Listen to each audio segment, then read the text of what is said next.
Guys, today's topic is how to blow dry our hairs by ourselves at home practically and easily. Even if you such have a long hair like this, it will be practical. Though, if you have a short hair, still it works. You can use this practical tip easily by yourself at home. And only we'll need a brush and a hair dryer. I recommend you to prefer your hair dryer with an AC engine, and you should use it in fast and hot mode. And only I do that brush here, hair dryer here, going ahead like this over and over again, so we blow dry our hairs. And I don't use any hair clips or something like that, because if I use that clips, I'd better to go a coiffeur, because to me, if I try to do this at home by myself, it should be really practical. So that's why, and let's see.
So, what do you think?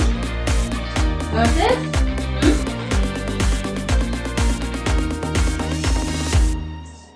Is it worth to do this at home? It's like 5 or 10 minutes, but a little tired, but no problem.